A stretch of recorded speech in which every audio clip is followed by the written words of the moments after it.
طفلي حبيبي سناه من عطا ربي قلبي له موئل يرعاه بالحب. Deux agressions islamophobes dont l'une à l'arme blanche. Et Wallahi al-Azim, ces témoignages, je les lis avec beaucoup de douleur et de tristesse. Et je me rappelle que ce témoignage en particulier, il m'avait anéanti. Celui-là où cette sœur qui s'est retrouvée à se faire attaquer à l'arme blanche et elle s'est retrouvée dans un parc plusieurs heures à laisser couler du sang de son corps sans que personne n'intervienne.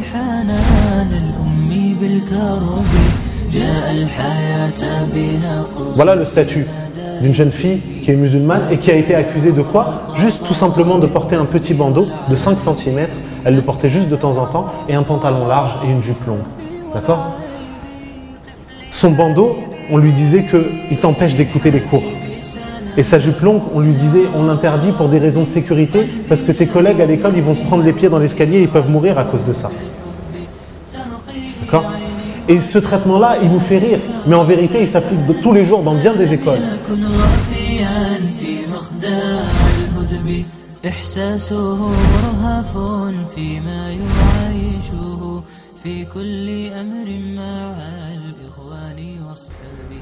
Alhamdulillahi Rabbil Alamin, wa l'aqibatu lil muttaqin wa la udwana illa ala al-zalimin, wa ashhadu an la ilaha illa Allah wahdahu la sharika lah. ولي الصالحين وأشهد أن محمدًا عبده ورسوله وصفيه من خلقه وحبيبه سيد الأولين والآخرين اللهم صل عليه وعلى آله وصحبه ومن اتبعهم بإحسان إلى يوم الدين أما بعد أحبتي الكرام السلام عليكم ورحمة الله وبركاته. Mes frères et sœurs, notre thème aujourd'hui avec l'aide d'Allah Tabarak wa Ta'ala est l'attitude à adopter face aux islamophobes. Pour cette intervention, j'ai fait appel à mon frère bien-aimé, qu'Allah Azza wa Jalla le préserve et qu'Allah Tabarak wa Ta'ala lui permette de dire la vérité là où il se trouve.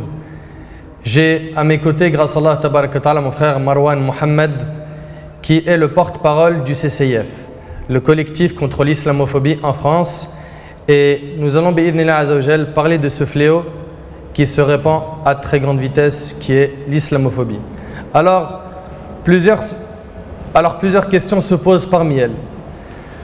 Pourquoi cette montée d'islamophobie? Pourquoi est-ce que les femmes sont visées? Pourquoi les grandes instances ne se prononcent pas? Pourquoi on a l'impression que personne ne bouge? Comment mettre à l'abri nos sœurs? Qui contacter en cas de problème? Que fait le CCIF face à tout cela? Le but de cette intervention avec l'aide d'Allah Jalla wa Ala est d'essayer d'apporter des éléments de réponse à toutes ces questions. Mes frères et sœurs, permettez-moi, avant de donner la parole à mon frère Marwan et qu'il puisse répondre à toutes les questions qu'on vient de poser, permettez-moi de revenir un petit peu sur l'actualité afin que vous compreniez l'objet de notre intervention. Hélas, nous sommes tristes de ce qui s'est produit ces derniers temps. Il y a eu une succession d'événements qui ont touché la communauté musulmane. Yani, à titre d'exemple, le 20 mai 2013 à Argenteuil, l'agression d'une jeune femme, par 3 hommes. La sœur Rabia, jeune fille de 17 ans, portant le hijab, qui s'est fait agresser par 3 individus alors qu'elle rentrait chez elle. Coup de poing, coup de pied, je vous passe les détails. Sans compter les insultes, sale arabe, sale musulmane, en lui arrachant son foulard. Ça, c'était le 20 mai 2013. Ensuite, le 11 juin à Argenteuil, usage disproportionné de la force lors d'un contrôle d'identité d'une femme en niqab. Pareil, cette femme se fait contrôler par des agents de police et le contrôle a rapidement dérapé.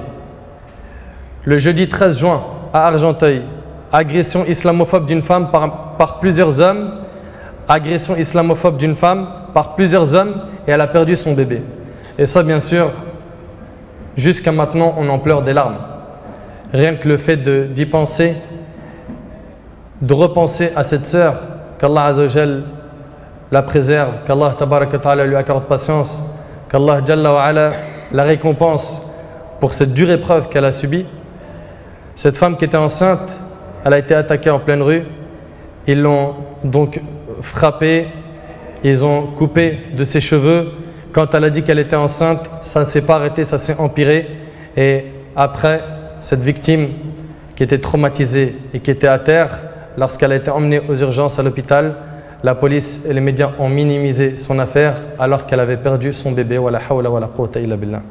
Vendredi 14 juin, près d'Orléans, agression islamophobe violente de 3 femmes musulmanes. Donc on voit que ça s'est vraiment succédé. C'était des événements qui étaient très proches l'un de l'autre. Et c'est quoi ton problème? Sale arabe, des insultes, je déteste votre religion, vous êtes une sale race et j'en passe. Vendredi 12 juillet et samedi 13 juillet à Reims, 2 agressions islamophobes dont l'une à l'arme blanche. Et Wallah el-Adim, ces témoignages, je les lis avec beaucoup de douleur et de tristesse. Et je me rappelle que ce témoignage en particulier, il m'avait anéanti. Celui-là où cette sœur qui s'est retrouvée à se faire attaquer à l'arme blanche et elle s'est retrouvée dans un parc plusieurs heures à laisser couler du sang de son corps sans que personne n'intervienne. Le 15 juillet, attrape agression d'une femme en hijab à l'arme blanche. Ça, c'est le 15 juillet. Le 17 juillet, attrape usage disproportionné de la force policière lors d'un contrôle d'identité. Yani, ça s'est succédé et hélas, les musulmans ont été victimes. Mon frère Marwan, sans trop tarder, j'aimerais te donner la parole en te posant quelques questions auxquelles la communauté entière attend des éléments de réponse. La première question est: que fait le CCIF, le collectif contre l'islamophobie en France, face à toutes ces injustices, à toutes ces attaques, à ces victimes qui, pour la plupart, comme tu as entendu, sont des musulmanes? Mais avant cette question, qu'est-ce que le CCIF? Car il y a beaucoup de musulmans qui ne connaissent pas le collectif contre l'islamophobie en France. De même, combien de cas islamophobes recensez-vous jusqu'à ce jour? De même, comptez-vous vous engager politiquement? D'où vient votre financement? Présentez un petit peu vos résultats afin que la communauté apprenne à vous connaître. Pourquoi cette montée d'islamophobie? Pourquoi est-ce que les femmes sont visées? Pourquoi il y a trop de pourquoi? Donc sans trop tarder, Inch'Allah, je te cède la parole, mon frère Marwan. Qu'Allah tabaraka wa ta'ala te préserve et qu'Allah Azza wa Jal t'assiste et te facilite.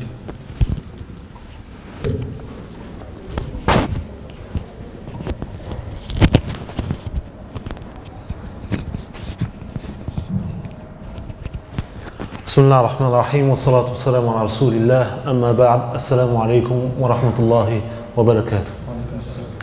D'abord, barakallahu fikum de votre présence et de votre invitation. On était censé passer un mois de Ramadan de spiritualité et de recueil sur soi, de rechargeage de batterie. Malheureusement, Allah subhanahu wa ta'ala, ou bien alhamdoulilah, Allah subhanahu wa ta'ala, il a fait en sorte que la question de l'islamophobie, même pendant ce mois de Ramadan, elle soit au centre de notre action, elle soit au centre de notre discussion, comme pour mieux nous rappeler que cette vie, elle est une épreuve en vérité. Et qu'Allah subhanahu wa ta'ala, il attend de nous aussi une capacité à réagir de la meilleure des façons, même au milieu de l'épreuve, même quand ça semble le plus difficile, même quand on n'a plus assez de larmes pour pleurer les victimes, même quand on n'a plus assez de tristesse pour faire face à ces injustices qui nous touchent et qui touchent malheureusement les plus fragiles, les plus sensibles parmi nous, nos sœurs. D'abord, je vais commencer par présenter l'association que je représente. C'est le collectif contre l'islamophobie en France. C'est une association qui a été créée en 2003 par des musulmans qui prenaient la mesure de ce qu'était l'islamophobie à l'époque. Et à l'époque, si vous vous rappelez bien, on était en train de discuter dans l'opinion publique de l'opportunité d'une loi, la loi de 2004, celle que vous connaissez, qui est venue interdire le port des signes jugés ostensibles à l'intérieur de l'école publique.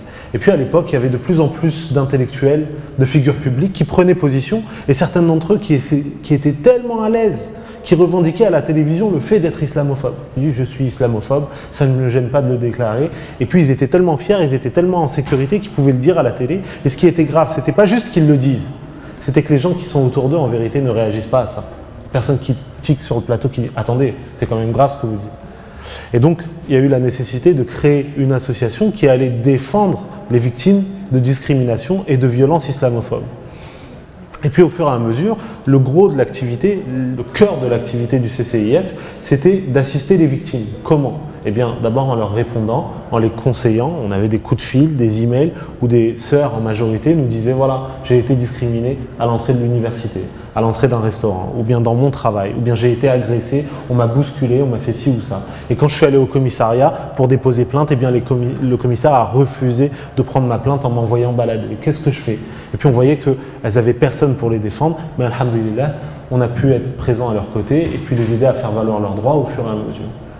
Donc qu'est-ce qu'on fait quand on est saisi par une victime? La première chose déjà, c'est de la rassurer, parce qu'on ne réalise pas au quotidien, mais quelqu'un qui vient de se faire bousculer, quelqu'un qui vient de se faire insulter, quelqu'un qui vient de se faire discriminer ou frapper, il est dans un état, ou elle est dans un état, dans la plupart des cas, un état de détresse, psychologique aussi. D'accord? Donc la première chose, c'est d'apporter secours à cette victime, de voir est-ce qu'elle est protégée, est-ce qu'elle est dans un lieu sûr maintenant, est-ce qu'il y a des mots ou des attitudes ou des gestes qu'on peut avoir dans les premières minutes pour essayer de la rassurer, de la ramener au calme, afin de pouvoir l'aider de la manière la plus efficace. Et le cas typique, ça va être une femme qui porte le foulard, qui porte un hijab simple, et qui va être discriminée. Mais de plus en plus, on a des cas d'agression avec des insultes, des crachats, quelqu'un qui va lui arracher son foulard dans la rue, la bousculer ou même la frapper, parfois avec des armes, comme on l'a vu dans les cas que Nader décrivait un peu plus tôt. Et donc, dans les minutes qui suivent, ce qu'on va essayer de faire, c'est de compiler les éléments de preuve les plus importants afin de pouvoir identifier les agresseurs, identifier les discriminants et pouvoir les faire arrêter et les faire juger. Quand c'est des cas d'agression, c'est comme ça qu'on va agir. Et quand c'est des cas de discrimination, on va essayer de les résoudre. Donc quand par exemple il y a un restaurant, ou bien une salle de sport, ou bien une université qui discrimine des femmes musulmanes, on va les contacter. Et dès qu'ils vont avoir un juriste ou un avocat ou une avocate au bout du fil, tout de suite, ça va se calmer très très vite. Parce qu'ils pensent que ces femmes musulmanes-là, elles sont sans défense. Ils pensent qu'elles sont toutes seules et qu'ils peuvent abuser de leur statut pour les écraser, pour leur nier leurs droits. Et quand on arrive et que c'est une association qui dit voilà, nous, on n'a pas l'intention de laisser faire l'injustice que vous êtes en train de commettre, et sachez que derrière cette victime que vous avez discriminée, il y a toute une association avec des centaines et des milliers maintenant d'adhérents, et qu'on fera valoir le droit de ces victimes-là, et bien tout de suite, ils s'amendent, parfois ils s'excusent, on exige en général qu'ils présentent des excuses à la victime qu'ils ont discriminée et qu'ils changent leur attitude. Donc on a des universités qui discriminaient des femmes musulmanes et puis au fur et à mesure, on leur a fait modifier leur règlement intérieur pour qu'ils soient conformes à ces libertés-là. Il y a des entreprises où il y avait des responsables qui discriminaient ou qui faisaient des remarques islamophobes à des employés, on les a fait sanctionner à l'intérieur même de l'entreprise.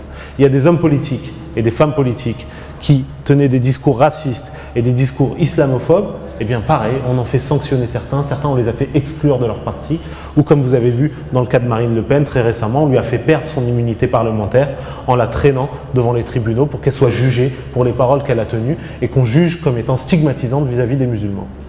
Et puis il y a des cas que vous connaissez qui sont des cas emblématiques. Le cas par exemple de la jeune Cyrine, cette jeune fille qui a été discriminée à l'intérieur même de son école, qui a été harcelée par l'ensemble du corps professoral de son école, mise à l'écart, elle était en quarantaine. Même les enfants de l'école n'avaient pas le droit de lui parler. Même les animateurs de l'école n'avaient pas le droit de l'aider à faire ses devoirs. Elle était en quarantaine, dans une salle toute seule. Voilà le statut d'une jeune fille qui est musulmane et qui a été accusée de quoi? Juste tout simplement de porter un petit bandeau de 5 cm, elle le portait juste de temps en temps, et un pantalon large et une jupe longue. D'accord? Son bandeau, on lui disait qu'il t'empêche d'écouter les cours. Et sa jupe longue, on lui disait, on l'interdit pour des raisons de sécurité, parce que tes collègues à l'école, ils vont se prendre les pieds dans l'escalier et ils peuvent mourir à cause de ça. D'accord? Et ce traitement-là, il nous fait rire, mais en vérité, il s'applique tous les jours dans bien des écoles. Juste parce qu'une jeune femme elle porte un pantalon large ou une jupe longue, on va interpréter cette jupe longue ou son pantalon large comme un signe ostentatoire. Parce qu'elle est musulmane, alors qu'à l'autre, on va laisser faire. D'accord? Donc il y a un certain nombre de directeurs d'école, il y a un certain nombre de personnes à l'intérieur même de l'administration française qui s'octroient le droit de discriminer et d'appliquer des traitements abusifs à des enfants, juste parce qu'ils sont musulmans.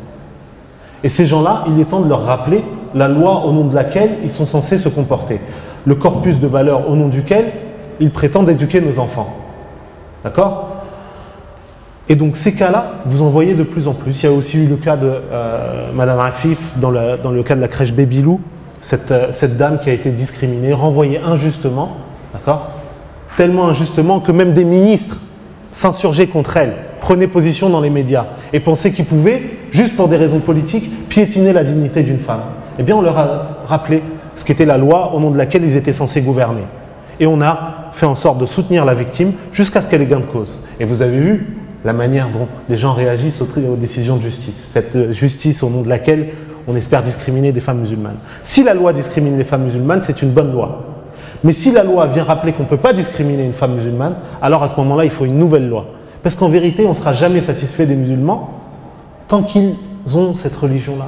Tant qu'ils pensent que leur dignité elle vaut encore quelque chose, tant que les femmes n'auront pas enlevé leur hijab, que les hommes n'auront pas rasé leur barbe, qu'ils n'auront pas abandonné toute pratique, toute appartenance à l'islam, personne ne sera satisfait d'eux.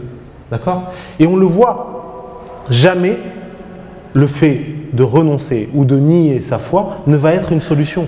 Parce que là, on nous explique qu'il y a un moment où les musulmans vont être acceptés. Enlevez-vous le hijab. Ok, enlevez les djilbab, ça y est, mettez la mini-jupe, d'accord, rasez vos barbes, d'accord, arrêtez de prier, d'accord, commencez le jeûne ce mois-ci et pas ce mois-ci, d'accord, choisissez, modifiez même vos dates de fête et ainsi de suite pour être accepté, d'accord, ça y est, maintenant vous pouvez être accepté. Mais ce stade-là, il n'existera pas, il n'arrivera pas. Et pourquoi? Parce qu'on voit ce qui s'est passé avec d'autres communautés. À travers l'Europe, on a d'autres communautés qui sont stigmatisées, que ce soit les populations roms, les migrants, les juifs, et on voit la manière dont leur visibilité ou leur invisibilité va avoir un impact ou non sur la discrimination et la violence dont ils sont la cible. Et ce qu'on voit, c'est que les racistes, ils se comportent comme des paranoïaques. S'ils voient un juif qui porte une kippa ou une femme musulmane qui porte le hijab, ils les dénoncent comme étant une provocation. Regardez ces gens qui sont en train de conquérir notre territoire ou de nous provoquer. Mais si le juif enlève sa kippa et si la femme musulmane enlève son hijab, c'est encore pire parce qu'ils sont en train de nous conquérir de manière invisible. Ils sont en train de se cacher, de coloniser, de prendre, d'islamiser la société. D'accord? Donc il n'existe pas un stade, il n'existe pas un seuil de visibilité en dessous duquel les islamophobes vont accepter les musulmans. Non, le discours raciste se recompose en fonction des nouvelles formes de visibilité. D'accord? Donc combien de cas est-ce qu'on recense? Quelle est l'ampleur du phénomène? L'ampleur du phénomène, elle est énorme. Juste pour l'année 2012, on a recensé 469 actes de discrimination ou de violence qui visent soit des institutions, soit des individus. C'est des cimetières profanés, c'est des mosquées qui vont être souillées, c'est des sœurs qui vont être agressées, des hommes qui vont être maltraités dans leur emploi, à qui on va adresser un traitement spécifique. Il y a une pause, ceux qui prennent leur pause pour aller fumer, ils ont le droit. Ceux qui prennent leur pause pour aller fumer, pour aller prier, ils n'ont pas le droit. Et donc cette pause-là, elle va être utilisée comme un outil discriminant vis-à-vis des employés musulmans par rapport aux autres, ce qui est totalement illégal. Votre pause, vous faites ce que vous voulez dans le quart d'heure qui vous est imparti. Si vous avez besoin de prier, vous pouvez le faire. Si vous avez besoin de vous recueillir ou de lire un peu de Coran, vous avez le droit de le faire. Il n'y a personne qui a le droit de venir vous interdire de prier ou de lire ou de méditer ou de faire des invocations. Vous faites ce que vous voulez pendant cette pause-là, dans le respect du comportement le plus honorable et le plus éthique possible. Donc ça veut dire qu'il ne faut pas abuser non plus. C'est pas genre au milieu de la réunion, l'adhan il sonne, arrêtez tout.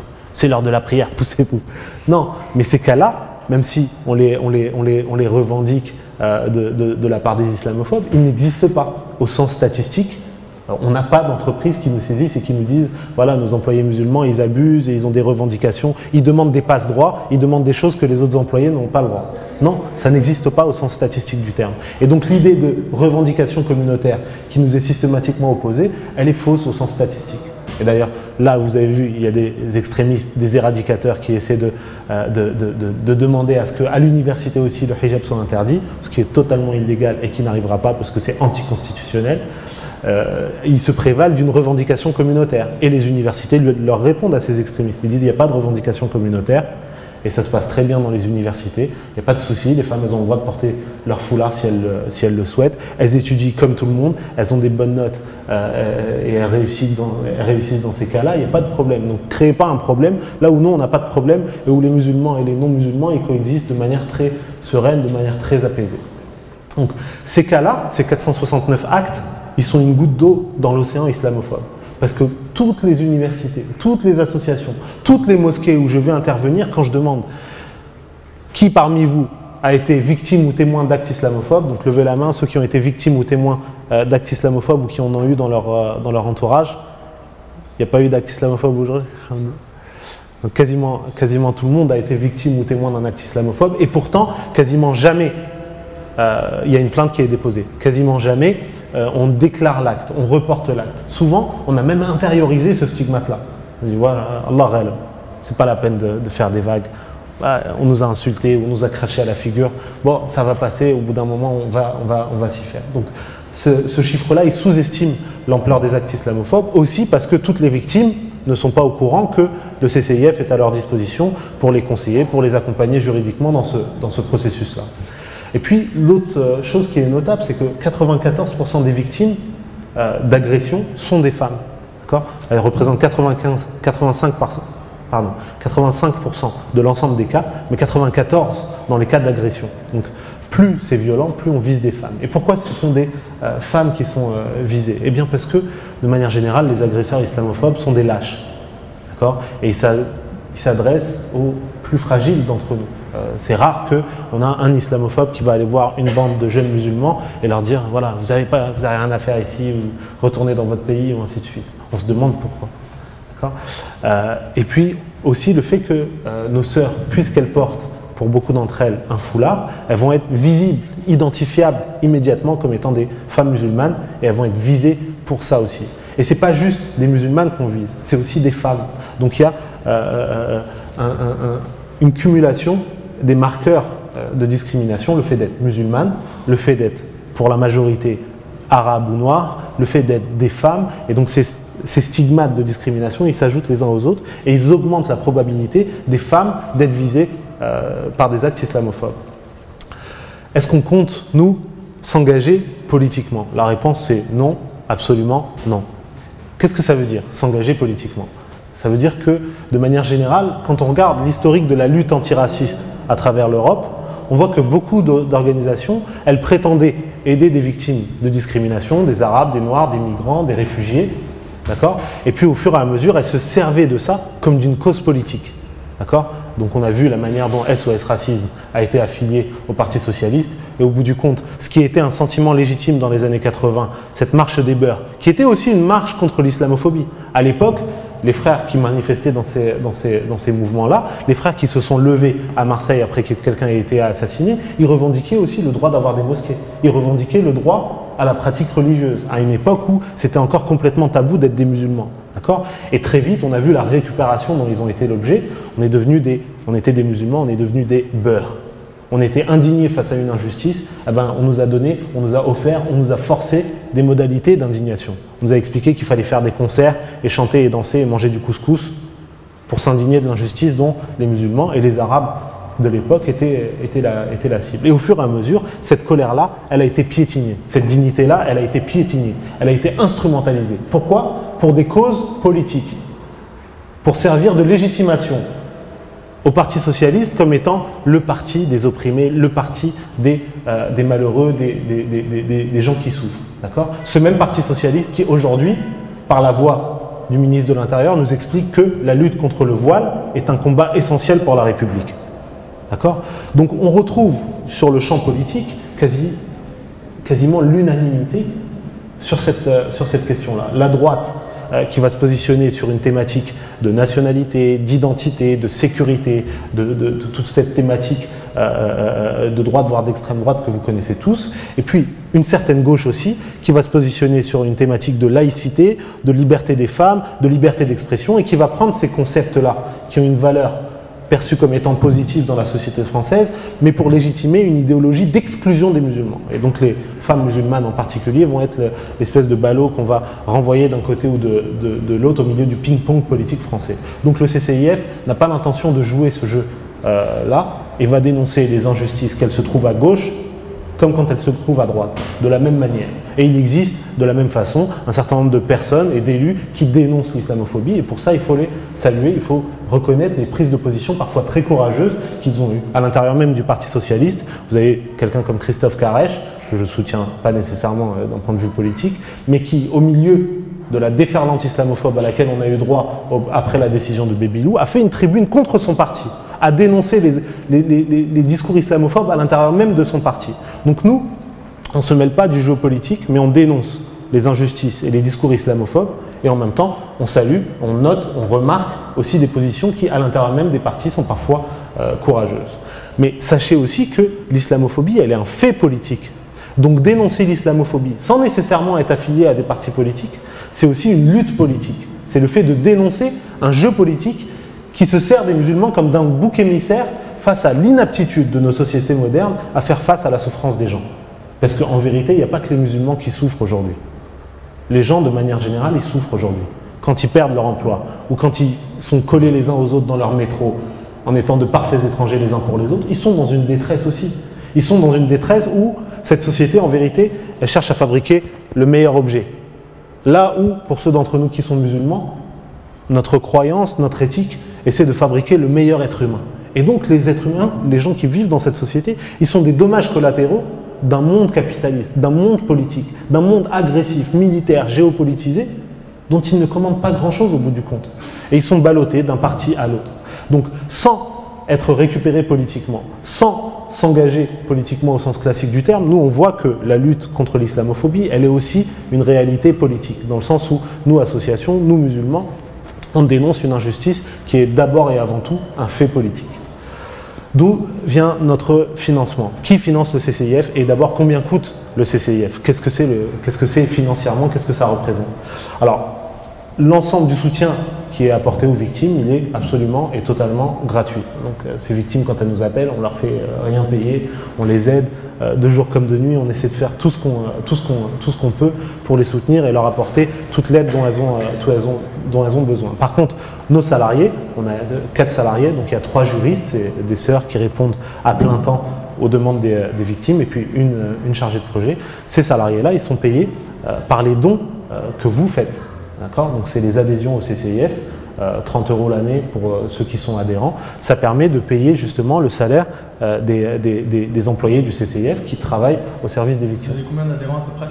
Il y a à peu près maintenant, à mi-chemin dans l'année, il y a à peu près 1000 adhérents et le nombre est en augmentation, alhamdoulilah. Donc ça veut dire que quelque chose de très pratique que vous pouvez faire, si vous trouvez que le travail du CCIF est de qualité, c'est d'adhérer à l'association. Ça vous coûte 30 € à l'année.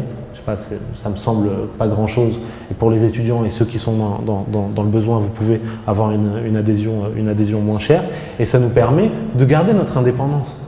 Ça permet d'avoir une association qui, il me semble, est indépendante, pas affiliée politiquement, pas affiliée à telle ou telle fédération, ni à tel ou tel gouvernement, et qui travaille pour et par les musulmans, qui essaient d'aider ces victimes-là sans être récupérées et en faisant le travail le plus utile possible pour faire valoir leurs droits. Donc le financement du CCIF, pour les salaires, les loyers, toutes nos dépenses annuelles, c'est exclusivement les adhésions et les dons des adhérents. Et ensuite, quand il y a des projets au coup par coup, par exemple en 2012, pour beaucoup d'entre vous, vous avez suivi la campagne de communication qu'on avait fait, on va faire un appel aux dons circonstanciés. Donc par exemple pour la campagne, elle avait coûté à peu près 75-80 000 €.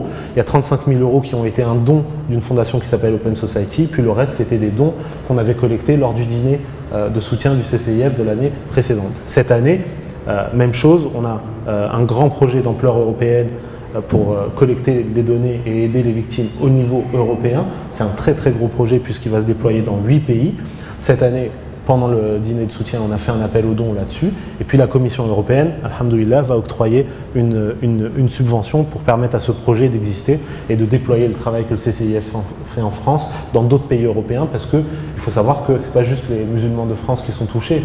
En Allemagne, en Belgique, en Espagne, en Italie, en Bulgarie, les musulmans sont touchés, parfois de manière beaucoup plus violente. En Allemagne, je vous rappelle qu'il y a une sœur, rahimahullah, qui a été tuée, Marwa al-Sharbini, elle a été poignardée par un islamophobe dans un tribunal allemand. Et quand la police est arrivée pour voir ce qui se passait, elle a tiré sur son mari parce qu'il pensait qu'il était l'agresseur. Donc c'est un cas typique où on voit que la femme musulmane est visée par une agression, et au lieu d'aller chercher le coupable, on va trouver le premier musulman et on le juge immédiatement comme suspect. La première intuition du policier quand il arrive dans le tribunal, c'est que c'est le musulman qui est la cause de ce trouble.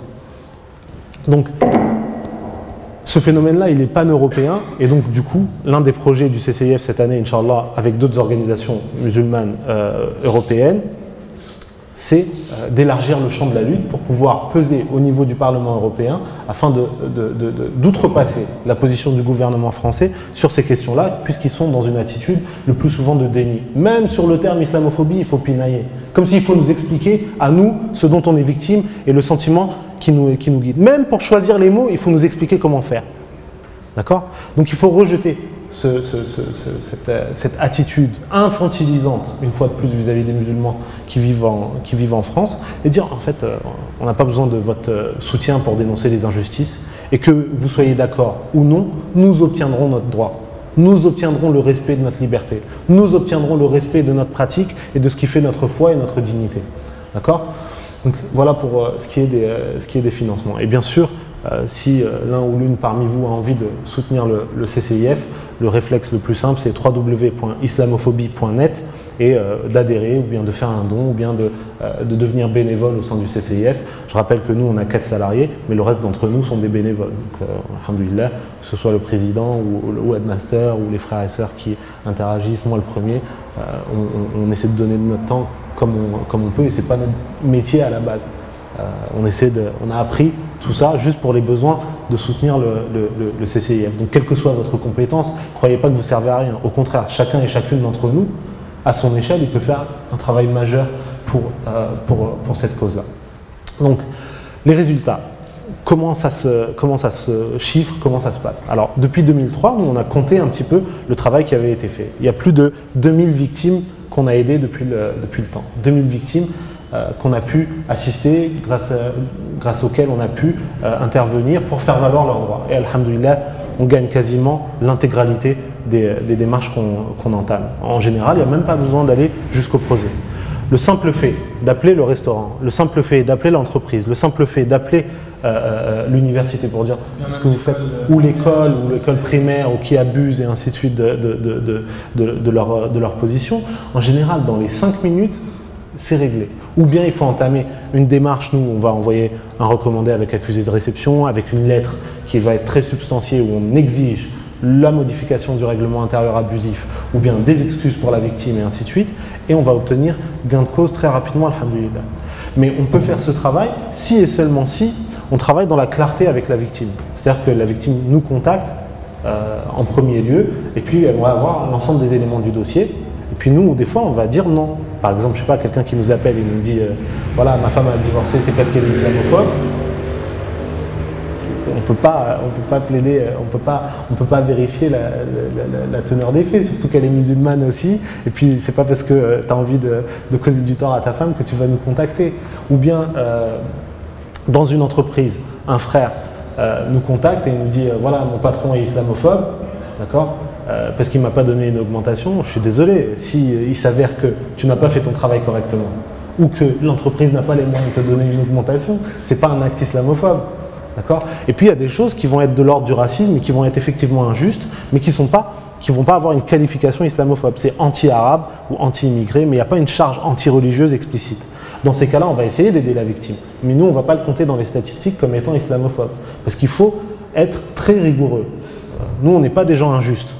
Donc, de la même manière que les gens sont injustes avec nous, nous, on ne va pas reproduire ça. Donc, on ne va pas essayer de gonfler les chiffres. On ne va pas essayer d'abuser de nos droits ou de demander des passes. Non, il va falloir être juste, même dans la compilation des données. Et c'est pour ça qu'il faut être très rigoureux. Très rigoureux. Pourquoi je dis ça? Parce que beaucoup de cas vont intervenir sur une base d'une rumeur. On va être alerté, on va nous dire que si, il y a un SMS qui circule. Au début, la sœur, elle a juste été bousculée. À la fin, elle a été violée, rasée, ainsi de suite, ou jetée un truc, kidnappée. Et ça ruine le travail qu'on peut mener. Pourquoi? Parce qu'il y a peu de transmetteurs de hadiths fiables. Et qu'à partir d'une version qui est erronée, nous, on ne peut pas clamer un acte islamophobe si on n'a pas une sécurité sur les faits. Et c'est pour ça que des fois, on va tarder un petit peu, parce qu'on ne peut pas prendre le risque de crier au loup alors qu'il n'y a pas de loup. Et on ne peut pas prendre le risque de créer une tension médiatique et un buzz et ainsi de suite, alors qu'il n'y a pas une réalité et une clarté sur les faits. D'accord ? De la même manière qu'on réclame la justice, et qu'on réclame la rigueur dans la gestion des faits, eh ben nous, on doit être les premiers exemples de cette rigueur et de cette fiabilité. D'accord ? Et donc, c'est une des conditions nécessaires pour que nous, on puisse faire notre travail le plus sereinement. Pourquoi cette montée d'islamophobie? D'abord, comme je disais tout à l'heure, parce qu'il y a une détresse et il y a une tension de manière générale. Et puis, on a trouvé des coupables immédiats à la souffrance des gens. Les gens, ils souffrent parce qu'ils n'ont pas d'emploi ou ils sont dans la pauvreté, et nous, on leur explique que s'ils n'ont pas d'emploi, c'est parce qu'il y a des immigrés. Les gens, ils souffrent, ils ne savent plus ce que vont devenir leurs enfants, parce qu'ils ont du mal à se projeter dans l'avenir. Ils ont l'impression que leur tradition, leur identité, ce qui faisait l'héritage de leurs parents, il est en train d'être perdu au fur et à mesure. Et nous, on leur dit que c'est ce hijab et cette barbe qui viennent abîmer ta langue française ou ton identité française. Et c'est un sentiment qu'il faut entendre. Il ne faut pas l'excuser, mais il faut l'entendre et il faut le comprendre. Et les gens qui sont en situation de crainte vis-à-vis de la présence musulmane en France et en Europe, ils se trompent réellement de colère. S'ils voulaient préserver la tradition française ou ce qui fait la culture française, alors qu'ils essaient de promouvoir la langue française, qu'ils essaient de promouvoir les choses positives qu'il y a dans l'héritage de l'histoire de France. Je ne parle pas des guerres coloniales. Il n'y a pas à avoir de fierté vis-à-vis de ça. Au contraire, la France devrait présenter des excuses pour les injustices qu'elle a commises dans l'histoire. Mais de la même manière, il y a eu aussi des choses positives. Les systèmes de coopératives où les mineurs s'entraidaient les uns les autres, ça c'est une chose positive. C'est très proche même d'un système de takaful, d'entraide, de solidarité quand il y a des accidents ou ainsi de suite. Et ça c'était dans l'histoire de France une des choses qui ont pu être promues et qui ont servi de manière très positive. Le réseau de transport, mis à part quand de temps en temps il y a des accidents, il est fait de manière très efficace et très utile. D'accord ? Et il y a un savoir-faire français sur les chemins de fer et sur l'ingénierie qui mérite d'être promu et diffusé. Sauf que les racistes, ils ne sont pas fiers de ça. Ils sont fiers de leur guerre coloniale et de leurs agressions et de leurs violences et de leurs injustices en vérité. Même chose, le système de santé ou le système éducatif qui est censé être garanti pour tous gratuitement, à la base, c'est une mesure de justice sociale qui n'a pas d'équivalent dans de nombreux pays dans le monde. Le fait, pour chacun d'entre nous, si on a un enfant qui est malade à 3 h du mat, d'arriver à l'hôpital et de dire voilà, mon enfant il est malade, est-ce que vous pouvez essayer de le soigner? Ça, c'est une mise en œuvre d'une idée de justice sociale qu'on célèbre rarement. Pourtant, c'est une bonne chose. Voilà une des choses qui mérite d'être fière et d'être diffusée. D'accord? Et donc, de manière générale, les Français, nos concitoyens français, ils n'ont pas d'histoire, ils n'ont pas de projet de société. Ils sont en détresse. Et il y a des hommes politiques et des femmes politiques qui servent d'eux juste pour acquérir le pouvoir. D'accord ? Il y a des entreprises qui essaient de maximiser leurs profits et eux, ils sont juste le dommage collatéral de ça. Et donc, ils ont une colère, et cette colère, on leur désigne des victimes pour ça. Donc, l'une des principales causes d'islamophobie, c'est l'incapacité de notre société à produire une narration collective dans laquelle les gens se rassemblent au lieu de se diviser, se rassemblent dans leurs différences, dans leur singularité, sans se juger, sans se stigmatiser les uns les autres, mais en s'écoutant les uns les autres. Première cause. Deuxième cause, le fait que être islamophobe aujourd'hui, ça coûte pas cher et ça rapporte gros. Ça permet de passer à la télévision, ça permet d'écrire des livres sur le prétendu islamisme ou le radicalisme ou le salafisme ou le djihadisme. Et puis ça coûte pas cher parce que en général on est salué pour ça et on passe pour quelqu'un de très courageux. J'ai dénoncé le radicalisme, regardez comme je suis forte, regardez comme je suis courageuse. D'accord ? J'ai fait un dessin qui est absolument insupportable, qui montre le prophète sallallahu alayhi wa sallam dans une posture absolument outrageante et ainsi de suite. Et ça passe pour du courage. D'accord ? On est capable de le faire avec des musulmans. On est rarement capable de le faire pour des présidents ou pour des gens qui vont tout de suite taper du poing sur la table et vous faire virer de la radio ou vous faire virer de la télévision. Ça, c'est des causes. Et puis ensuite, la réalité, à savoir qu'un certain nombre de partis politiques sont capables de construire de manière native, c'est-à-dire dans leur ADN politique, dans leur ADN idéologique, des formes de racisme.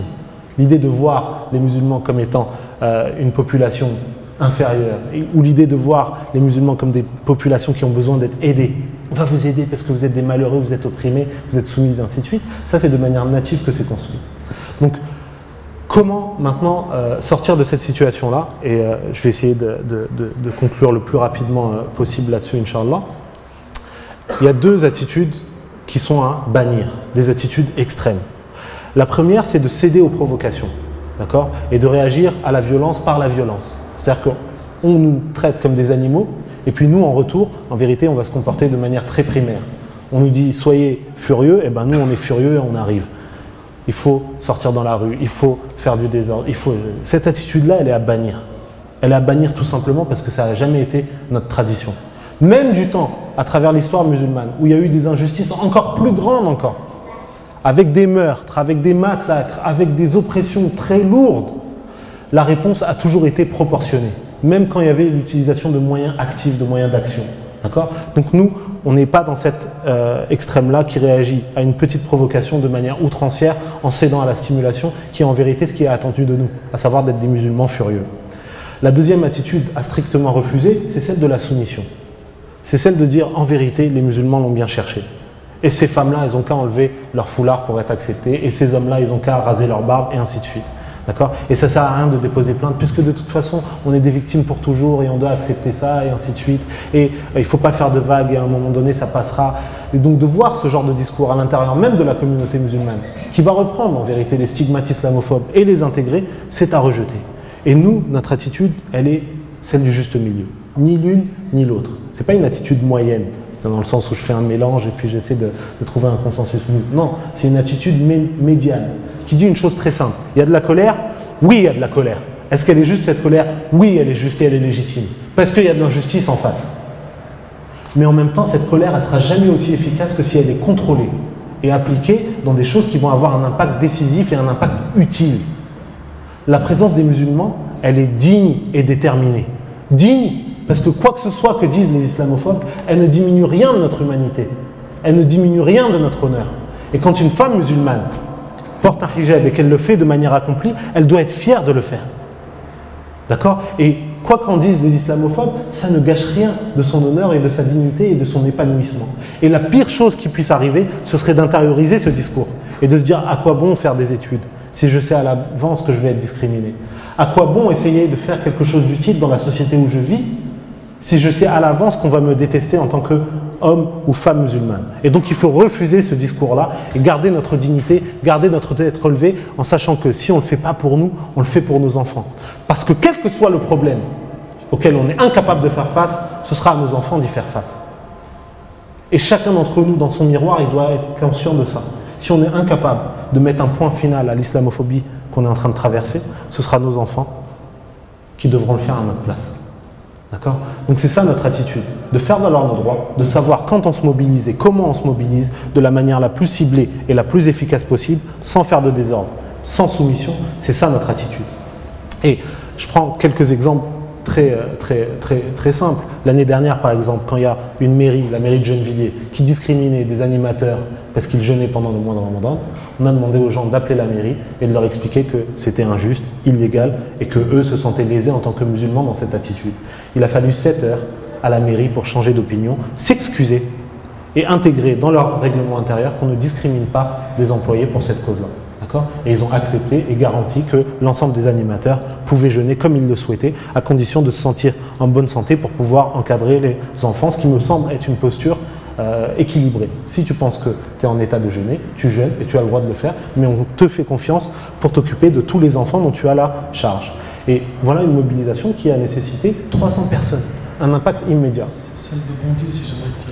Celle de Bondy également, vous vous rappelez qu'il y avait une directrice d'école qui voulait imposer aux enfants de manger de la viande dans les cantines et qui s'est permise même de faire un mot dans le carnet des enfants pour expliquer aux parents qu'au nom de la laïcité et ainsi de suite, ils devaient être forcés. Ce qu'on a fait, on a demandé aux gens, pareil, d'écrire à la mairie, d'appeler la mairie et en l'espace de quelques heures encore une fois, la mairie non seulement s'est désolidarisé de la position de la directrice, mais en plus a demandé à ce qu'elle soit sanctionnée. Ce cas-là est remonté jusqu'à l'Éducation nationale qui a promu une circulaire pour réaffirmer qu'on ne pouvait pas forcer des enfants à manger de la viande. Et la directrice de l'école, en l'occurrence, fait l'objet d'une procédure en interne de l'Éducation nationale. Et ça, c'est une mobilisation simple qui nécessite chacun une petite action, 5 minutes, un mail, un coup de téléphone, avec un impact direct. Ça ne sert pas à grand-chose d'appeler la mairie pour les insulter. Ni pour les traiter de bande de coffrats, ni pour... Non, par contre, ça sert d'appeler la mairie et de considérer que cette mesure-là, elle est injuste et qu'on exige, en tant que parent, en tant que citoyen, en tant qu'être humain, que la liberté de culte de cet enfant soit strictement respectée. Et on exige que la directrice qui a eu ce comportement-là soit sanctionnée. Ni plus, ni moins. Voilà. Même chose, quand il y a eu besoin de mobiliser des gens pour faire barrage à la loi, à la tentation d'une nouvelle loi islamophobe après l'affaire Babylou. Par dizaines de milliers, vous avez pu réagir, vous avez écrit à vos députés, et au fur et à mesure, ce qui semblait être comme un consensus islamophobe s'est ébréché. Et on a eu, comme tout à l'heure je parlais du député Karesh, on a eu de plus en plus de députés qui s'inscrivaient contre leur parti. Pourquoi ? Parce qu'ils savaient que leurs citoyens et leurs administrés, ceux dont ils sont censés tenir la parole au niveau de l'Assemblée nationale, d'accord, eh ben, ils considèrent que cette mesure-là, elle serait injuste. Et donc, ils font ce qui est dans l'intérêt de leurs administrés, ou plutôt ce qui est dans leur intérêt à eux en tant qu'élus. Ça, c'est très important. Et jusque-là, on n'a même pas sorti une carte électorale. D'accord ? Donc, soyez conscients qu'une forme de mobilisation, ce n'est pas nécessairement le vote. C'est aussi la présence physique et digne, circonstanciée, contrôlée, même si la colère est légitime, d'un groupe d'êtres humains qui demandent la justice. D'accord ? Le vote, il est un instrument parmi un certain nombre d'autres. La carte électorale ou d'autres mesures de jeu citoyen, elles sont un instrument parmi 20 instruments. Ça veut dire aussi que celui ou celle parmi nous qui a un souci idéologique, dogmatique, parfois religieux avec ces questions-là, il lui reste 9, 10, 20 moyens d'action qui sont tout aussi efficaces, mais avec lesquels peut-être lui ou elle vont se sentir un peu plus à l'aise. D'accord ? Et le dernier point, vis-à-vis des sœurs et des enfants, je terminerai avec deux points là-dessus. Le premier, c'est vis-à-vis des sœurs, quelles mesures adopter, quelle attitude adopter pour éviter ce genre de situation, pour se sentir à l'aise et pouvoir agir. Le premier, c'est, comme je disais tout à l'heure, de ne pas intérioriser le discours islamophobe. Ma sœur, femme musulmane, si tu choisis de t'inscrire dans un parcours religieux, sois fier de ça. Sois épanoui là-dedans, comprends les raisons qui te poussent à le faire et sois digne, sois assumée, sois heureuse, sois fière de ce que tu es et avance la tête relevée, consciente que tu es un être humain à part entière et que personne n'a le droit de te refuser tes droits. D'accord ? Et puis l'entourage des femmes musulmanes, c'est un entourage qui doit les soutenir dans leurs projets. Si elles ont envie de faire des études, il faut les soutenir et il faut les accompagner. Si elles ont envie d'avoir une activité, il faut les soutenir dans cette démarche-là. Si elles décident de porter un hijab ou de porter un djilbab ou pour certaines de porter un niqab, il faut les soutenir. Même si on désapprouve sur une question religieuse, même si on aurait une opinion un peu différente. Dire voilà, moi, mon opinion elle est peut-être un peu différente de la tienne, mais je te soutiens dans ton choix. Parce que je ne serai pas du rang des islamophobes contre toi, à te stigmatiser et à t'expliquer que quand on t'agresse, c'est de ta faute. D'accord ? Et malheureusement, je suis obligé de vous le dire. Souvent, la première opposition que des femmes ont quand elles décident de porter un foulard est à l'intérieur de leur propre famille. Et ça, c'est pas Marine Le Pen ou Nicolas Sarkozy qui l'a fait. C'est nous et nous seuls. D'accord ? Donc, la posture à avoir, même si on a des désaccords avec quelqu'un sur des questions dogmatiques et religieuses, c'est de soutenir ceux qui sont victimes, celles qui sont opprimées. Ça, c'est le réflexe à avoir. Ensuite, des petites mesures de sécurité, c'est que nos sœurs doivent connaître leurs droits. Par exemple, quelque chose de très simple et qu'elles ne savent pas de manière générale, c'est qu'on n'a pas le droit de les discriminer. Ni à l'entrée d'un restaurant, ni d'une salle de gym, ni d'une université, ni dans l'entreprise, ni dans un centre de formation privé. Nulle part, on a le droit de discriminer les femmes. D'accord ? Et donc, il faut le savoir, ni au nom de la laïcité. Au nom de la laïcité, on n'a pas le droit d'introduire un règlement intérieur qui serait abusif. D'accord ? Donc ça, il faut le savoir. Même chose, quand vous êtes contrôlé par la police, si vous voyez que c'est un contrôle intimidant ou abusif, n'hésitez pas à filmer l'altercation. N'hésitez pas à filmer le contrôle, vous avez le droit à l'image. Et l'agent de police, il est le premier justifiable de son comportement vis-à-vis des citoyens. D'accord ?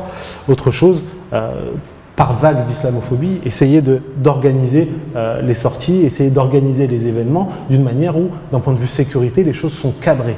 D'accord ? Ça veut dire que je vois mal, par exemple, une sœur sortir à 3h du mat sans que quelqu'un soit prévenu ou sans qu'elle soit accompagnée, ou ainsi de suite. Surtout dans des quartiers où on a vu une résurgence de cas d'islamophobie. Si vous avez envie de faire une sortie ou un événement, ainsi de suite, n'hésitez pas à solliciter des gens autour de vous pour avoir un minimum d'encadrement, pour que si vous faites un pique-nique, il y ait quelques papas ou tontons à côté, juste au cas où, histoire qu'il n'y ait pas de provocation ou des choses comme ça. Si vous sortez, essayez de faire vos sorties de manière organisée, mais en même temps, rassurez-vous, quoi. C'est bon, quand vous sortez dans la rue, vous n'allez pas être agressé. Mais si ça arrive, s'il y a la tentation de quelqu'un de vous provoquer, n'hésitez pas, réagissez de manière plus calme et plus ferme, demandez à ce que quelqu'un vous assiste et si quelqu'un est témoin d'une agression comme ça, il faut tout de suite porter secours à la victime. Et le réflexe immédiat qu'il faut avoir en cas de discrimination ou en cas d'agression, c'est appeler le CCIF.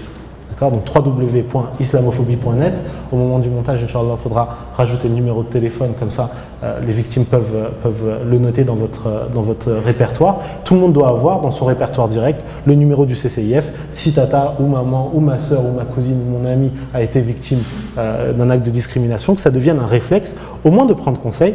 Après, vous faites ce que vous voulez. Après, si vous avez besoin d'aller déposer plainte, vous le faites. Si votre plainte est refusée, on vous accompagne. Si vous avez besoin d'un soutien ou de conseil juridique, on le fait. Comme ça, vous, au moins, vous avez les éléments de réponse et vous déterminez. Ensuite, vous essayez d'agir de la manière la plus efficace. Mais s'il vous plaît, dès qu'il se passe quelque chose, envoyez pas des SMS que je dis, je répète, sans avoir vérifié l'information et on se retrouve avec 400 personnes qui ont des informations divergentes et nous, on est incapable de trouver le vrai du faux dans ces cas-là et on ne peut même pas aider la victime. Là-dessus, il y a le site je ne sais pas quoi qui arrive et qui a envie de faire un buzz sur le dos d'une victime pour pouvoir avoir plus de vues et augmenter son nombre de followers ou je ne sais pas quoi. Et la victime se retrouve prise en otage d'un système où elle est le dommage collatéral. Et 3 semaines plus tard, une fois que le buzz est passé, elle se retrouve toute seule, abandonnée, sans personne pour la soutenir. Donc pour éviter ça, quand un acte se passe, ayez le réflexe. Enregistrer l'ensemble des informations, s'il y a l'identité des témoins qui sont là si possible, s'il y a des preuves ou des éléments de preuve, compilez-les, contactez-nous, comme ça on vous dit qu'est-ce qu'il y a à faire, et puis ensuite vous faites ce que vous voulez, vous allez déposer plainte ou vous avez besoin de nous pour vous soutenir juridiquement, on peut le faire et ainsi de suite. Comme ça, vous êtes armé d'un point de vue juridique, argumentaire, pour faire valoir vos droits, Inch'Allah. Et puis le dernier message, c'est concernant les enfants. Une fois, lors d'une conférence, il y a un papa qui était venu me voir, un tonton il était venu me voir et il me disait voilà, ce serait bien que tu dises aux jeunes de relever la tête et d'avoir une éducation et ainsi de suite. Et il y avait beaucoup de monde qui était venu pour poser des questions, donc j'ai honte maintenant de le dire, mais c'est comme si j'avais écouté rapidement sa question sans lui donner toute l'importance qu'elle méritait. J'ai écouté son conseil rapidement sans lui donner toute l'importance qu'il méritait. Et il l'a vu. Et il m'a dit, tu sais, si je te dis ça, c'est pas pour moi en fait, c'est pour toi et les générations à venir. Parce que moi, je suis né dans une terre colonisée. Et même quand je suis arrivé en France, j'ai été colonisé. On nous traitait de cette manière et on nous traitait de cette manière et on ne relevait pas la tête. À tel point que mon logiciel, il est colonisé. Ma façon de voir ma condition, même quand je suis victime d'injustice, c'est une vision colonisée. C'est-à-dire que je ne m'octroie même pas le droit de m'indigner et de dénoncer l'injustice parce qu'au bout du compte, je me traite comme si je l'avais mérité. Parce qu'on m'a appris à me comporter comme ça. Donc fais en sorte que ces enfants-là, ils n'aient pas le même stigmate et ils n'aient pas la même façon de penser. Et donc l'enjeu, c'est aussi un enjeu d'éducation. D'accord ? D'éduquer une génération d'hommes et de femmes musulmanes qui sont en vérité bien dans leur peau, qui sont pleinement épanouis sur le plan religieux, qui n'ont pas honte d'être musulmans, parce que les musulmans n'ont pas à avoir honte d'être musulmans, et en tant que musulmans, on s'excuse de strictement rien du tout, d'accord ? Et en même temps, qui sont bien dans leur basket, qui vivent avec les gens dans une société, et qui sont des facteurs de quelque chose de positif. Nous, les musulmans, si on est fidèle à notre éthique, on doit être des facteurs de amr bil ma'ruf, nahy anil munkar. D'accord ? Donc on doit être des facteurs de lutte contre l'injustice, quel que soit l'agresseur et quelle que soit la victime. Ça veut dire que de la même manière qu'aujourd'hui on se réunit pour parler d'islamophobie, on devrait avoir le même engagement quand on voit des Roms dont le camp est pillé, dévasté, avec les femmes qui sont séparées des hommes et des enfants à 4 h du matin et renvoyés dans des camps ailleurs. Ça devrait nous faire pleurer, ça devrait nous réveiller la nuit. Quand des frères ils se retrouvent dans des camps de réfugiés à Sangatte ou à Calais, ou dans des cases où ils sont maltraités, même pour faire le mois de Ramadan, ils sont tout seuls, il n'y a personne qui est avec eux, et on retrouve des associations, même non musulmanes, qui sont là pour eux, et nous on est absents de ça, parce qu'on est occupé à manger un tagine. Si ce n'est pas la honte pour nous, qu'est-ce que c'est ? Où ils sont cette génération de musulmans qui vont inspirer l'humanité sur le plan de l'éducation, sur le plan de la santé, sur le plan de la gestion de l'environnement. Il est temps que cette génération-là, elle émerge. Oui, il faut dénoncer l'injustice dont on est à la cible, mais il faut aussi être des facteurs de quelque chose de positif dans notre société. Il faut, et je terminerai là-dessus, Inch'Allah, hausser notre niveau de jeu. Au lieu d'être des spectateurs de notre propre procès, relever la tête face à l'injustice et impulser notre propre histoire. Il est bien temps qu'on définisse la vision de société qu'on a envie d'impulser dans le monde dans lequel on vit. Il est bien temps que nous définissions à partir d'abord de nous-mêmes et ensuite avec nos amis, nos voisins, nos collègues, nos co-étudiants, la manière dont on peut changer ce monde pour en faire un endroit plus juste. Et en faisant ça, Inch'Allah Ta'ala, on sortira à chaque fois de la situation de problème à laquelle on voudrait nous assigner pour être des solutions, et on le fait pour le bien de l'humanité et on se réalise pleinement en tant que musulman en faisant ça aussi. Barakallahu fikum. À nos frères et nos sœurs musulmans et musulmanes qui, comme je l'ai été ces derniers temps, le sont aussi, ils sont touchés intérieurement, touchés par les faits, touchés par les successions d'actes islamophobes, touchés par la situation de certains musulmans qui ont été pas simplement stigmatisés, leurs droits étaient bafoués, etc. Le premier de ces points, mon frère ainsi que toi ma sœur, concerne la réalité de la vie présente.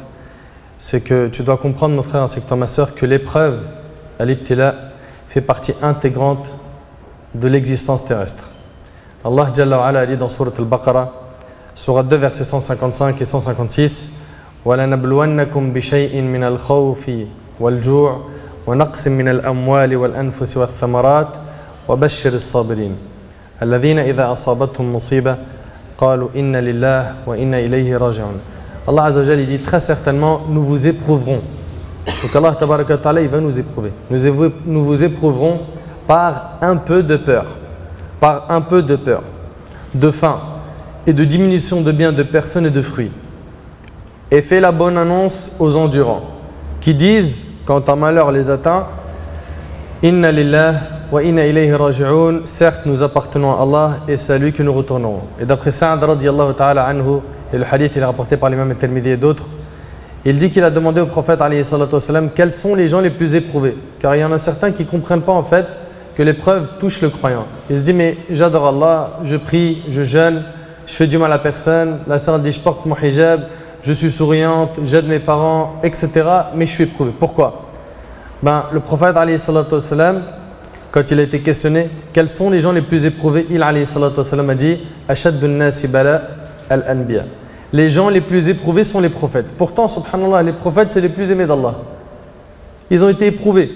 Puis ceux qui leur succèdent en degré. L'homme est éprouvé selon le degré de sa piété.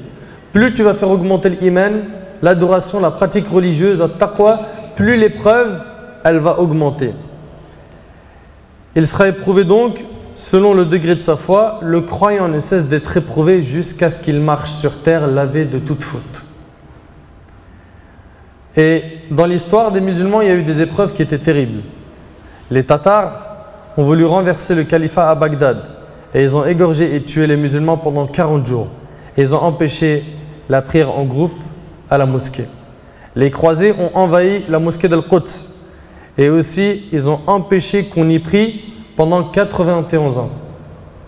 T'imagines, 91 ans, les musulmans ne pouvaient pas prier dans la mosquée d'Al-Quds. Et leur étendard a été érigé sur ces murs, mais aujourd'hui, walillahi alhamd, les musulmans prient la prière du Fajr, celle de l'aube, dans cette mosquée. Les Karamites qui ont envahi et attaqué la Kaaba en y volant la pierre noire. Je veux que tu essayes d'imaginer. La pierre noire, elle a été volée. Et tu sais pendant combien de temps?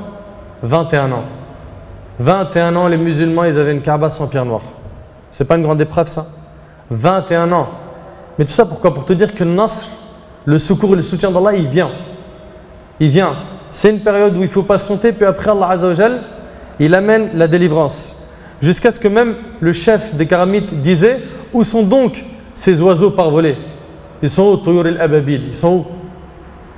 Et où sont censés? Et où sont ces pierres d'argile? Donc qui se moquent.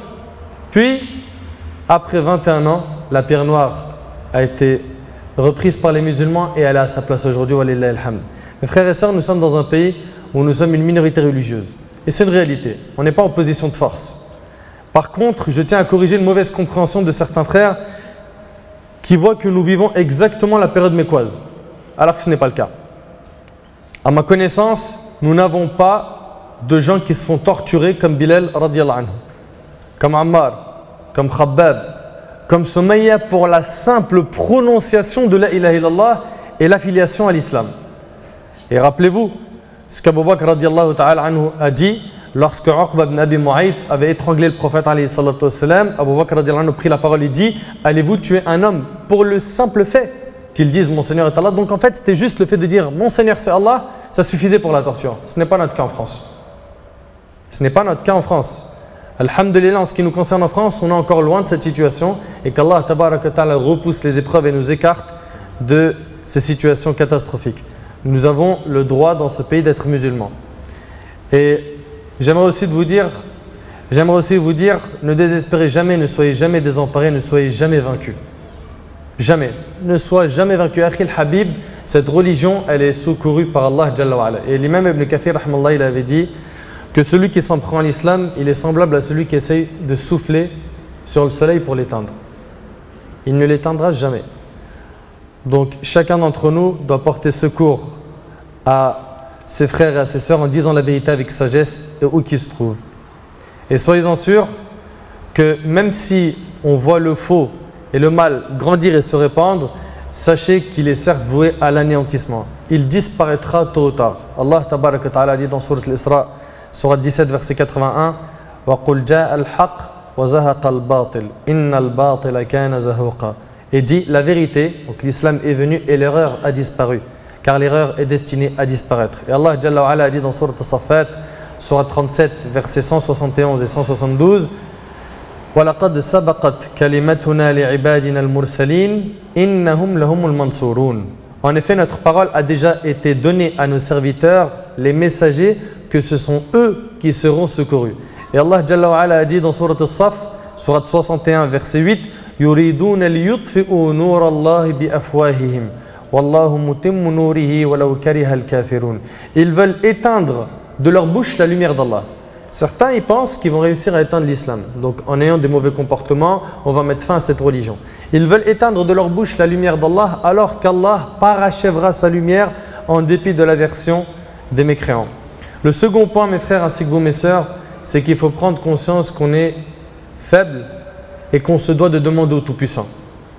Il faut à tout prix diriger les mains vers le ciel et invoquer Allah Jalla wa ala qui est capable de changer notre situation à tout moment. Il lui suffit de dire à la chose soit et elle devient. Donc, alayna bid du'a. Et est-ce que ça suffit? Du'a, sabr, et après on reste à la maison et on subit et on reste des spectateurs comme a dit mon frère Marwan? Non.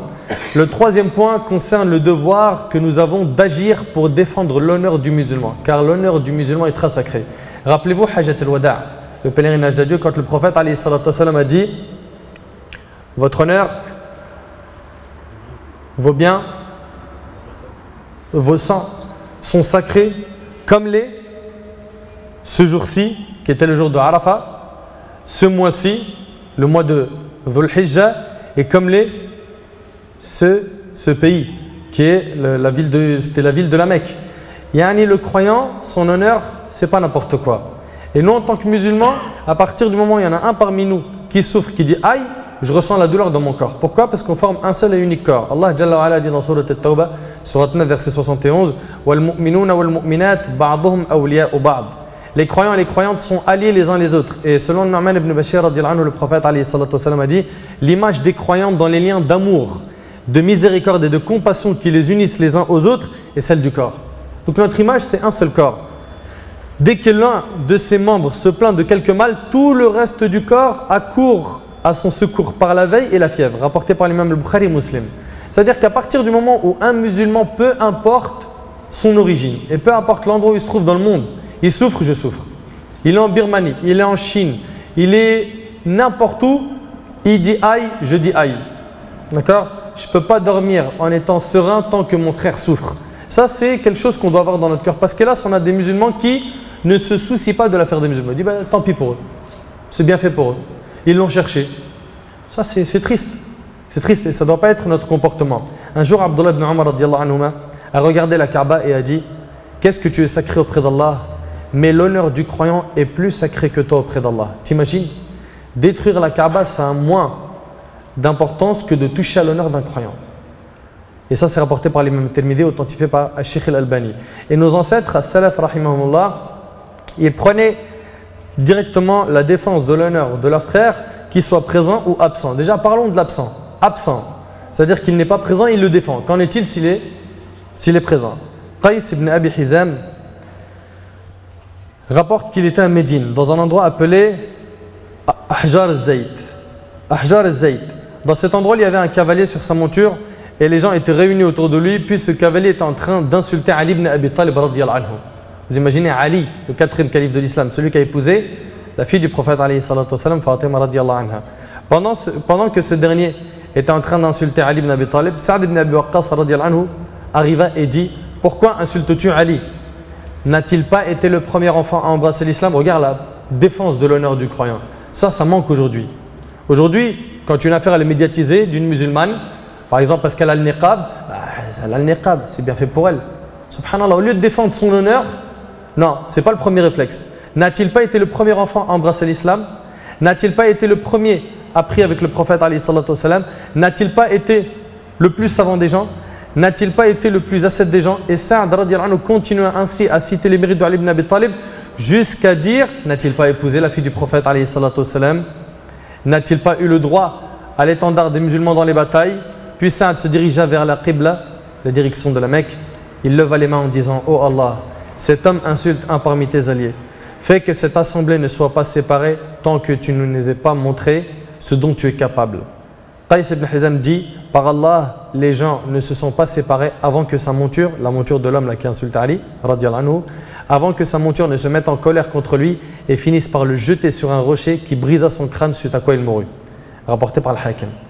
Donc, la prise de défense de l'honneur du croyant, qu'il soit présent ou absent, c'est obligatoire dans la religion, ce n'est pas optionnel. Et bien sûr, défendre l'honneur du musulman ne doit pas engendrer un mal plus grand que celui qui est déjà commis. Parce que comme on a été touché et impacté par ces actes islamophobes et que beaucoup d'entre nous ont été plus que frustrés, certains ont voulu réagir en mal. Ils ont voulu utiliser la violence, alors ça pouvait passer par de la casse, par brûler, par. Mon frère ainsi que toi, ma soeur, ne change pas le mal par un plus grand mal. Et écoute avec moi ces paroles qui valent très cher de son éminence, l'imam Ibn al-Qayyim, rahimahullah, rahimahullah azza wa jal. Il dit: Inna Nabi alayhi salatu wa salam shar'a li ummatihi ijab inkar al-munkar liyahsula min al-ma'ruf ma yuhibbuhu Allah wa rasuluhu. Fa in kana inkar al-munkar يستلزم ما هو أنكر من المنكر فهو أمر بمنكر وسعي في معصية الله ورسوله. Le prophète alayhi salatu wassalam a légiféré à sa communauté l'obligation d'interdire le blâmable afin que soit accompli le convenable. Le prophète alayhi salatu wassalam a légiféré à sa communauté l'obligation d'interdire le blâmable afin que soit accompli le convenable qu'Allah et son messager alayhi salatu wassalam aiment. Nous, quand on blâme un blâmable, c'est pour amener le convenable à la place, n'est-ce pas? C'est pas pour amener un blâmable plus grand. Et écoute ce qu'il dit Ibn al-Qayyim rahimahullah, il dit: si en interdisant le blâmable, cela apporte un plus grand mal, donc il y a un acte islamophobe, moi je réagis en faisant payer les musulmans encore plus par une grosse bêtise, eh bien écoute bien, si en interdisant le blâmable, cela apporte un plus grand mal, cela revient à ordonner le mal et à prendre le chemin de la désobéissance à Allah et de son messager. Ça, c'est ce qu'a dit l'imam Ibn al-Qayyim al-Jawziyya rahimahullah. Et pour illustrer ça, un petit exemple rapide, et c'est une histoire réelle qui s'est produite en Égypte. Il y a un père de famille qui avait acheté un fauteuil en cuir blanc. Bien sûr, ça coûte cher, il l'a posé dans le salon, il était tout content. Son petit enfant est venu avec un feutre et il a mis un coup de feutre dans le fauteuil blanc. T'imagines, mon frère Marouane? Un coup de feutre. C'est-à-dire, un de nos enfants, il nous ferait ça. C'est vrai que la colère, elle va prendre place immédiatement. Mais comment est-ce que je vais faire une fois que cette colère elle est présente? Est-ce que je vais réagir comme un musulman ou je vais dépasser les limites? Donc, ce père est devenu fou furieux. Il a pris son fils et il lui a attaché ses deux mains à une chaise de la cuisine. Sa mère s'est interposée pour le défendre et il l'a rejeté violemment et il est parti prendre un bâton ou je ne sais quoi pour frapper son fils. Et il l'a frappé alors qu'il avait les deux mains attachées sur une chaise. Puis après un certain temps, après plusieurs coups, l'enfant a crié, un cri traumatisant. Il l'a laissé, il est parti. En revenant, le papa, après un certain temps, il s'aperçoit que les deux mains de son fils, ils sont bleues, toutes bleues. Là, il a eu peur. Bleu, t'imagines, bleu du début à la fin. Il a pris son fils aux urgences et la surprise, c'est une fois arrivé à l'hôpital, on lui a dit « Ces deux mains ne bougeront plus jamais et il faut les couper tout de suite » et c'est ce qu'ils firent. Donc cet homme, en voulant changer le mal, il l'a changé par un mal plus grand. Et la peur face à certaines réactions de certains musulmans, on a peur en fait que certains musulmans, en réagissant mal, fassent payer les musulmanes en premier lieu beaucoup plus que ce qu'elles payent. Ça, c'est un grand danger parce que toi, tu vois tout de suite, il a fait ça, il faut que je fasse un crime. Mais le problème, c'est qu'on a peur que ce crime amène encore beaucoup plus à nos sœurs. Et c'est elles qui vont payer au final. Donc, il faut faire super attention à ça. Voilà comment ce père a changé le mal et tel a été le résultat. Donc, mes bien-aimés en Allah Azza wa Jal, sachez que la violence n'arrangera pas les choses et qu'il faut réagir intelligemment face à ces actes islamophobes à la lumière du Coran et de la Sunna avec la compréhension de nos ancêtres les plus prédécesseurs, rahimahullah. Et comme nous a résumé mon frère Marwan, il a cité la plupart de ces actions que chaque musulman et chaque musulmane doivent mettre en avant une fois qu'ils sont touchés par un acte islamophobe. Inch'Allah, je vais lui laisser encore une fois la parole pour qu'il les resynthétise rapidement et que ça reste frais dans la mémoire de chacun pour pouvoir, Inch'Allah, après clôturer cette conférence. Wa barakallahu fikum. www.islamophobie.net, puis en plus sur le site vous avez toutes les fiches pratiques, tout ça pour connaître vos droits. Le deuxième, c'est de manière générale, il faut retrouver, reconstruire une dignité et relever la tête, avoir une attitude médiane qui soit ni celle de céder à la provocation et encore moins celle de la soumission et de l'acceptation de l'injustice. La troisième, c'est il faut soutenir et protéger tous ceux qui sont parmi nous les plus vulnérables, les femmes et les enfants en particulier, avec un traitement vis-à-vis des femmes qui va dans le sens de l'encouragement, du soutien inconditionnel face à leur justice dont elles sont la cible. Puis ensuite, dès qu'il y a un acte islamophobe, que vous soyez victime ou témoin, compilez le plus rapidement possible l'ensemble des informations et l'ensemble des identités et puis contactez-nous pour relater les faits et puis qu'on vous donne les conseils des premiers instants, des premiers moments. Puis enfin, si vous avez du temps, si vous avez la disponibilité ou si vous avez ni l'un ni l'autre mais que vous avez envie de soutenir le travail du CCIF, vous pouvez adhérer au CCIF et vraiment, je le redis, je le dis systématiquement à chaque conférence, ne pensez pas que vous, à votre échelle, vous pouvez rien faire pour la lutte contre l'islamophobie. Dans l'équipe, il y a des bouchers, il y a des gens qui sont dans la maçonnerie, il y a des gens qui sont architectes, d'autres qui sont informaticiens et chacun, en fonction de ses compétences, de son temps, de sa disponibilité, de ce qu'il a envie de faire, ils contribuent tous et moi je suis celui qui contribue le moins dans l'équipe. Je suis juste la bouche, je suis là pour communiquer sur le travail que les autres ont fait en vérité. D'accord? Donc soyez conscients de ça et profitez de ce temps de la fin du mois de Ramadan pour renouveler notre niya et se dire, voilà, cette année, moi à mon échelle, Fatima, Hakim, Paul, Younous, qu'est-ce que je peux faire d'utile? Comment est-ce que moi je peux faire en sorte que j'ai pas passé une heure dans la mosquée à écouter les frères pour rien? Non, j'ai transformé ce savoir en une action que je peux faire à mon échelle, en alertant les gens autour de moi, ou en aidant pour les prospectus, ou en étant un point d'alerte quand il y a des discriminations, ou bien dans l'institut où j'étudie, en étant le référent, quand il y a quelqu'un qui a un souci d'islamophobie, il vient vers moi et puis moi je recense les informations. Ou bien moi je suis très actif sur les réseaux sociaux, qu'est-ce que je peux faire pour relayer les informations? D'accord? Ça c'est des choses que chacun et chacune d'entre nous peut faire. Et puis au fur et à mesure, cette situation elle va changer. Allah subhanahu wa ta'ala il ne va pas nous laisser tomber. D'accord? Mais Allah subhanahu wa ta'ala il ne change la condition d'un peuple que quand ce peuple-là, en premier lieu, il prend conscience de l'injustice et il dit voilà ce que moi en tant que peuple je suis prêt à faire et je demande l'aide d'Allah subhanahu wa ta'ala pour réformer, pour changer ma condition pour une condition plus juste. Barakallahu fikum. وأسأل الله سبحانه وتعالى أن ينفعني بما قلت وأن ينفعكم بما سمعتم. سبحانك اللهم وبحمدك أشهد أن لا إله إلا أنت أستغفرك وأتوب إليك. جزاكم الله خير والسلام عليكم ورحمة الله وبركاته. طفلي حبيبي سناه من عطاء ربي قلبي له موئل يرعاه بالحب ترقيه عيني وتأبى للكرى سكنا ما لم يكن غافيا في مخدع